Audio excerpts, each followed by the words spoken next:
Hello and welcome to From the Deep End once again. I'm Jonathan Jenkins. Grab your Bible, open it to Acts chapter 12. That's the chapter we're going to be summarizing in today's episode. Acts chapter 12, we simply entitle it, James, Peter, and Herod.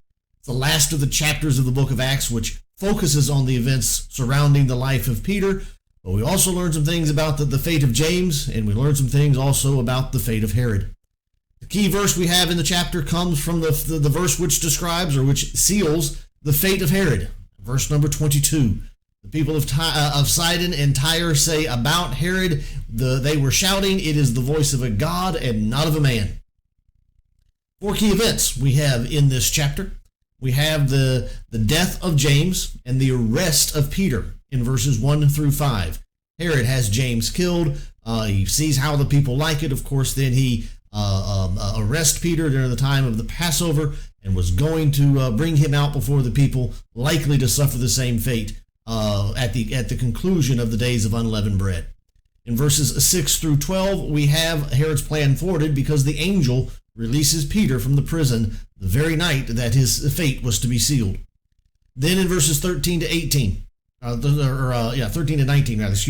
13 to 19, we have Peter then reunited with the church. He leaves the prison.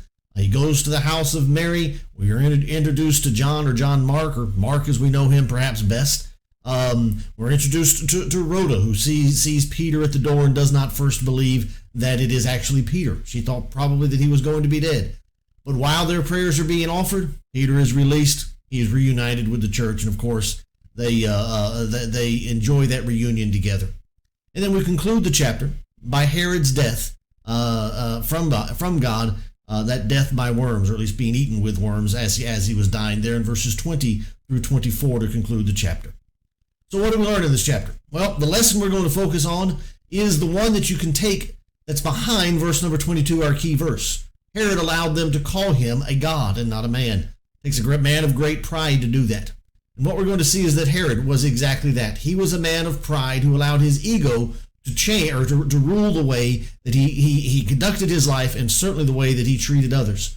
And in his failings, man, there's a great lesson for us in learning and trying to see how our own desires of our own ego, of our own pride, can cause us to work against God if we're not careful. So let's look at these 4 points about Herod in this chapter and see how his pride led him astray in each way. First of all, pride caused Herod, and it will cause us as well, to hurt the innocent. Of course, in verses 1 through 5, that's exactly where we begin. He decides to kill James, the apostle. He then imprisons Peter, and he simply does it for his own satisfaction, his own enrichment. He gained favor with the people, and by doing so, of course, he was going to strengthen his hold in his position and simply just feel good about himself. He hurt the innocent. He took advantage of other people simply because of that. He loved the praise of men, verse number 3. Didn't matter what he did to those people. Those people became objects, not people. And this is what pride will make you do. Pride will cause you to see other people not for who they are, but for what you can get out of them, how they can benefit you. And that's no different than having a nice coat or a nice car or a nice comfy pair of shoes, all of which make your life better and make you feel better. Sometimes we can treat people in exactly that same manner. That's pride. That's all that it is. Secondly, we can see that pride will cause us to work against God's will. There in verses 6 through 19, Herod had obviously missed the importance of the message that was being preached throughout his kingdom. His pride had blinded him to God's will in Judea. And so God began to work against him in a very active manner. And he does so first by releasing Peter. Herod has a plan. Doesn't fit God's plan. God was not done with Peter yet in terms of his apostolic mission. And Peter was therefore going to be released. And he was. Herod could have taken a different tact.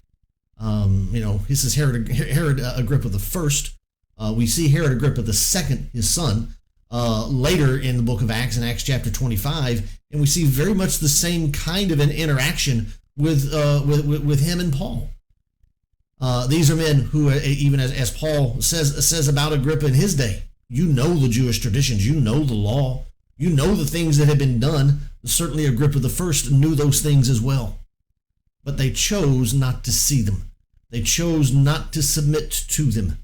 Pride caused them to work against God's will. What about us? Is there anything in our life, any blessing that we have, any position that we have, any opportunities, whatever, any of those things in our lives, that instead of finding ways to use them on the behalf of God, are we finding ways to use them simply for the enrichment of our own pride? Thirdly, pride will cause us to act irrationally. The cities of Sidon and Tyre, as we look at verse 1, obviously, the killing of James and the imprisonment of Peter. He kills his soldiers over the escape from the prison. It wasn't their fault. God did that. No reason to kill James or Peter. They're godly men. No reason to kill the soldiers. They were doing their job. He comes to the dealing with Tyre and Sidon, and he's controlling them by their food. Apparently there was some dispute, the historians will tell you, between them, and Herod was using their food against them as a weapon. And the people of Tyre and Sidon don't actually believe that Herod is a god and speaking in the voice of a god.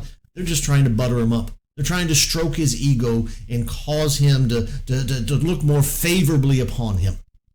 You know, once we treat people as objects because we have that pride within us, our pride will allow us to treat them with anger and any other emotion that we see fit.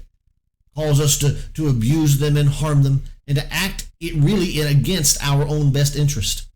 Herod could have been so much better off as a leader, so much better off in his position as he ruled over the kingdom given to him by the emperors. He could have been so much better off if he had simply been a godly man. Pride causes us not to see us for who we really are. We look at ourselves irrationally. We look at ourselves in an inflated sense, which causes us to act in ways that actually end up harming us. We act in irrational manners when we're too prideful. And then lastly, pride can cause us, and caused Herod, to forget God's glory. You know, in Herod's mind, when the people are saying to him, man, it's the voice of a God. This is the voice of a God, not a man. You know, Herod's up there on some level going, I think they're right. They're probably doing that about right. They're right there with me. In his mind, no one was more suited, no one more fitting to be called a god than he was. Because of that, he forgot to see, failed to see, was blinded to see the glory of the true God who was reigning over his life. At its root, pride is idolatry, just like covetousness. Colossians 3:5 says that. Covetous, which is idolatry. Pride is very much the same thing. It causes us to become the autocrats of our own lives. We become the idol of our own lives. Anything which enriches us, anything which makes us better or happier or more satisfied, more contented with our lives, anything that does that is justified. And we lose sight of anyone being equal to us, and more importantly, of the one who is most certainly greater than us. Pride will cause us to lose sight of God's glory. In losing sight of God's glory for Herod, cost him his life. God struck him dead, and he was eaten with worms.